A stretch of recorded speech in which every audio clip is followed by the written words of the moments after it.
తదుమూరులోని అంగన్వాడీ కేంద్రాన్ని సందర్శించి అక్కడి పరిస్థితులను పరిశీలించారు. కేంద్రంలో ఉన్న వసతులను పరిశీలించి పిల్లల విద్యా ప్రమాణాలపై ఆరా తీశారు. పిల్లల ఆరోగ్యం, పోషకాహారం అంశాలపై సిబ్బందితో చర్చించారు.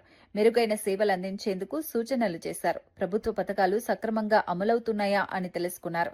స్థానికులతో మాట్లాడి వారి సమస్యలను విన్నారు. ఈ పర్యటనకు స్థానిక నాయకులు, అధికారులు హాజరయ్యారు. ప్రజల సమస్యలపై దృష్టి పెట్టాలని సూచించారు.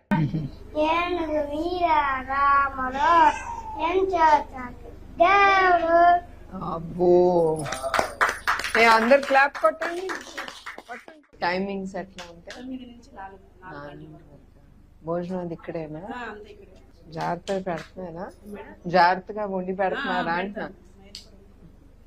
ఎక్కడిక్కడే ఉంటారా? అంటే మధ్యన ఏమన్నా ఇస్తారా? 9:30 గుడ్డు ఇస్తాం మేడం.